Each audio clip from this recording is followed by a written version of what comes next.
Ошол жерде ЗБЖ деген айтып берип атат. Атыш башталды. Каякка чыгарыбызды билбейбиз. Түн кирди.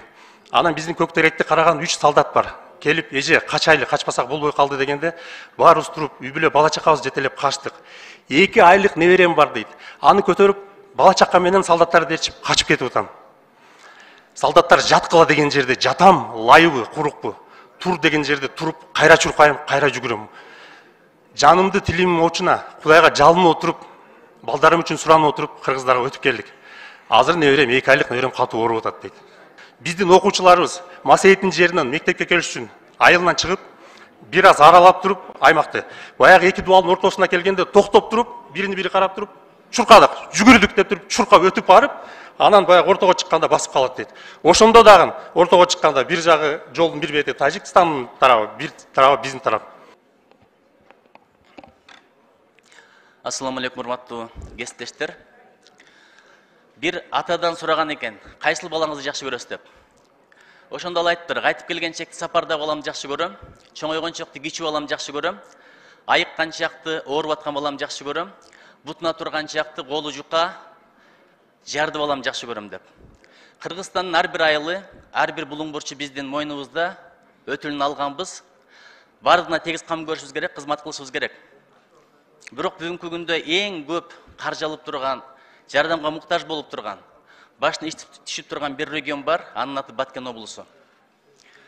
Быйылкы көңүлдү ушул облуска көбүрөөк бөлсөк, сөз жүзүндө эмес, иш жүзүндө кылсак абдан жакшы болот эле. Ошон үчүн бир топ сунуштарым бар эле. Биринчиден, чек ара маселеси жөн эле сүйлөшүү менен бүтпөйт экен, көрдүңүздөр.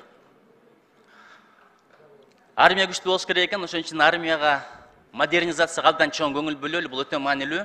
Каражат бөлүш керек болсо каражат бөлөлү. Биздин аскерлерге чоң рахмат. Экинчиден, чек ара маселесин чечиш үчүн ал жактан адамдар көчүп кетип калбаш керек. Биз Баткен элине рахмат айталы. Ошол жерде ушунча кыйынчылыкка карабастан жашап атканына. Жапырт көчүп кетип калса, маселенин бардыгы ошондо чыгат. Көчүп кетпеш үчүн иш, жумуш орундарын түзүш керек. Билем азыр мамлекеттин чама чаркы чектелүү. Ошон үчүн ишкерлерге шарт түзүп берели. Ким эгерде ошол жакта жумуш орундарын түзсө, ошолорго налоговый каникул болбайлыбы? 5 жылга налогтон бошотолу. Ким эгерде фабрика курса, цех курса, завод курса, жумуш орундарын түзсө, бул өтө маанилүү. Үчүнчүсү, биз билгенден быйыл 11,5 миллиард сом айыл чарбаны колдоого бөлүнөт деп атат. Ошону жеке колдорго бербестен, жеке колдорго берсең көпөсөр алат экен да, иштетип коет экен, эртең бирсү күнү дайын таппай калабыз. Андан көрү мен суранат элем, ушул Баткен жергесине суу чыгаралы, анткени ким барса билет. Кадам жайдан Лейлекке чейин мындай такыр жерлер аябай көп. Ушул багат иштейли. Анан жолдорун курууга көңүл бөлөлү. Анткени өткөндө көрдүңүздөр. Трасса жабылып кала турган болсо, запас жолдор абдан жаман акыбалда. Ошондуктан биз шунусун айтып элек. Анан комитеттин көчмө жыйынын Баткенде өткөзөлү. Эл менен сүйлөшөлү, ошол жерде барып акыбалды караган, бул да өтө маанилүү нерсе. Анан биздин Султанбай агайыбыздын дагы бир сөздөрү бар экен. Фонд түзөлү, биздин фракция өзүнүн айлыгын которуп бергенге даяр. Баткенди колдош боюнча. Анда эмес азыр Саламатсыздар, урматтуу төрага, урматтуу депутат. Суу алышат. Ал канал бизге Тажикстандын аймактары аркылуу өтүп келатат. Ошол каналдан суунда бизге масыл болсо 12 жана сама 3 ай биздин элибиздин кызыбыз агыр бийлик тарабынан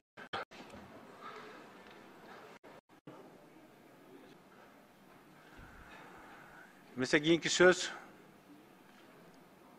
eldik депутаттык тобунун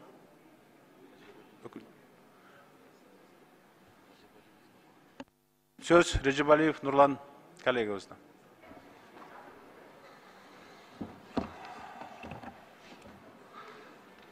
Саламатсыздар, урматтуу төрага, урматтуу депутаттар. Чындыгында 27 январда баарыбыздын жүрөгүбүздү ооруткан окуя болду. Бүгүнкү күндө мындай окуялар тилекке каршы тенденцияга айланып баратат.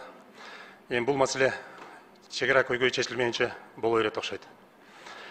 Кечеги окуяда сөзүмдү жакшыдан баштайын. Элдин ыраазычылыгы аманат нерсе жеткириш керек.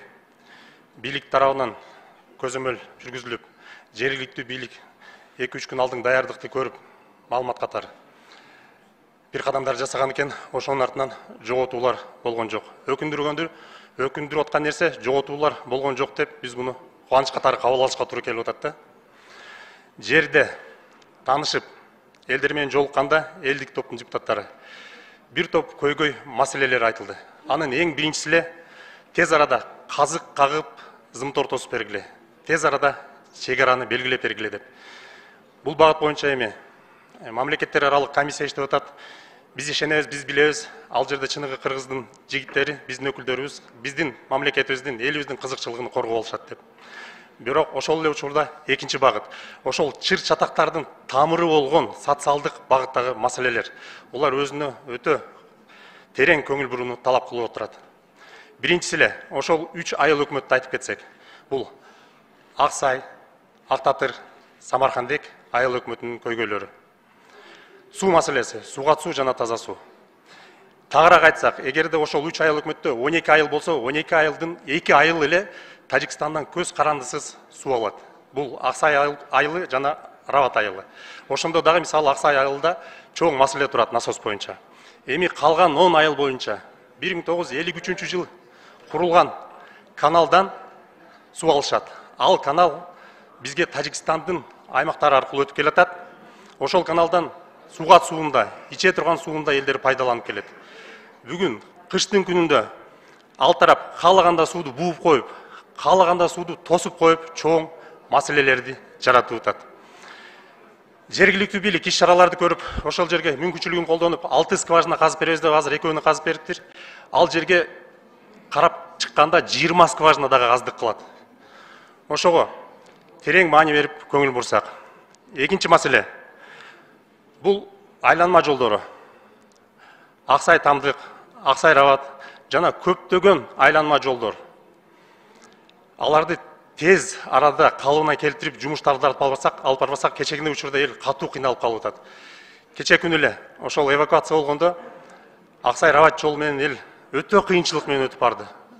Жолдун деңгээли бизди ынандырбайт, өтө начар.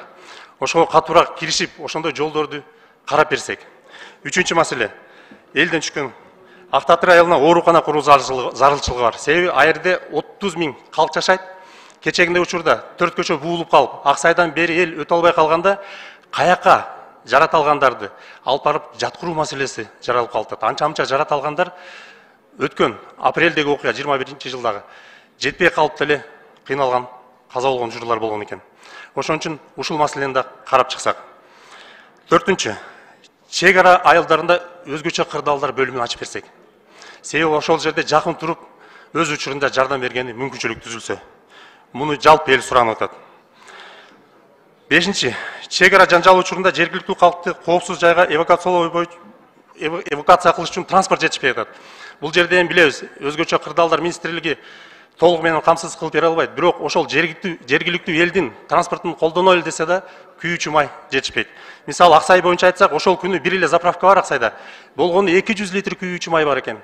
Эл кыйналып, бир машинадан бир машинага куюп отуруп, элди алып чыгып кеттик дейт. Кийинки маселе. Чек арадагы айылдарда жашап жаткан жарандардын турак жайы боюнча мыйзамдаштыруу. Бүгүнкүчө көптөгөн үйлөрдө турак жайларда кызыл китеби жок экен. Кыйналып ала албай жүрөбүз дейт. Кийинки маселе. 2001 жылы болгон окуяларда жапа чеккен үй бүлөлөрдү компенсация маселесин тез арада чечүү. Ошол апрелден бери окуяда компенсация ала албай кыйналып жүргөн үй бүлөлөр өтө көп. Алар ала элек компенсациясын. Урматтуу кесиптештер, драматизациялagандай болбоюн. Ушул учурда бир окуяны кыска айтып берейин. Кечеги 27 январдагы Көк Терек деген айыл. Биз барып учурап келдик, но элдик топтун депутаттары. Ошол жерде ЗБЖ деген айтып берип атат. Атыш башталды. Каякка качаарыбызды билбейбиз. Түн кирди. Анан биздин Көк Теректи караган 3 солдат бар. Келип, эже качайлы, качпасак болбой калды дегенде, баарыбыз туруп, үй бүлө бала чакабыз жетелеп качтык. 2 айлык неберем бар дейт. Аны көтөрүп, бала чака менен солдаттарды ээрчип качып кетип атам. Солдаттар жаткыла деген жерде жатам, лайыбы, курукпу. Тур деген жерде туруп, кайра чуркайм, кайра жүгүрөм. Жанымды тилимдин очуна, Кудайга жалынып отуруп, балдарым үчүн суранып отуруп, кыргыздарга өтүп келдик. Азыр неберем, 2 айлык неберем катуу ооруп атат дейт. бул маселе өтө оор. Ошондой шартта жашап аткан элдерибиз азыркы күнгөчө компенсация ала эле экен. Бул боюнча да чоң маселе бар. Кийинки маселе чегара айылдарында курулуп жаткан мектептерди бүтүрүү. Мисалы ошол эле Орто Боздо авариялык деңгээлде мектепте окушат, жаңы мектеп курулуп атат. Ал качан курулуп бүтөөрү маалымат жок экен. Бир топ жыл мурун башталыптыр. Ошол эле нараракта Жаңы Бак деген айылыбыз бар. Аякта да мектеп керек, коридордо окушат дейт. Бул боюнча айтып берсем, ошо Орто Боздо окуган окуучулар жанында Масейиттин жери деген айылда, ал жерде 17 үй, 36 кожолук бар. Ошол жерден балдар келип окушат да. Кече барганда биз карап Масейиттин жеринече барып келдик. Тажикстан аркылуу асфальт жол өтөт. Ал жол кооптуу. Ошон үчүн окуучуларыбыз баягы Тажикстандын аймагы аркылуу өтүп келип өтөт да. Бир эле учур. Мурда автоунаа өтүүчү жолду тажик тарап кысып келип 1,5 метр эки дубалдын ортосуна жол калтырганда, биздин окуучуларыбыз Масейиттин жеринен мектепке келиш үчүн айылынан чыгып, бир аз аралап туруп аймакты баягы эки дубалдын ортосуна келгенде токтоп туруп, биrini бири карап туруп, чуркадык, жүгүрдүк деп туруп, чуркап өтүп барып, анан баягы ортого чыкканда басып калат дейт. Ошондо дагы ортого чыкканда бир жагы жолдун бир бети Тажикстандын тарабы, бир тарабы биздин тарап. Ушундай шарттарда окуп аткан балдардын мектеби мен ойлойм керектүү деңгээлде жакшы болушка тийиш. Анан дагы эле өткөн отурумда айттык эле ушу 62 айыл боюнча тизмеге кирген. Өзгөчө маканда. Бул тизме 12-жылы түзүлгөн тизме экен. Андан бери канча өзгөрүүлөр болду.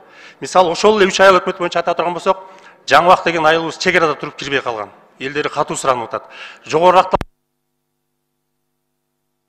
Вакыт берип боло. Рабат деген айылыбыз. Ал айылдан ошол аймактагы эвакуацияланган элдин бардыгы барат. Ошол эл батырып алат. Мен айтайын деген бардыгы элдер ошол жерде чек-аранын таасири менен жашашат да. Эми жалпы эле бу жерде дара зонасынын жолдору бар. Кире турган ушул карай турган көңүл бурула турган жолдор көп баткен аймагында. Ошолорго көңүл бурсак. Эми мен айтайын дегеним, жакшыны дагы эле айтып кетейин деп атам. Кече биз барып көрдүк, ошол ички иштер министрлиги атайын имарат куруп ошол жакта бөлүк ачып атыптыр. Бул эл үчүн, ошол жактагы эл үчүн чоң таяк, чоң жөлөк таяна турган болуп атат да. Таянышып, сүйүнүп, кубанып отурушат. Ошол жумуштарды көбүрөөк алып барсак. Биздин сунуштарыбыз мүмкүнчүлүк болсо колдоо берсеңиздер.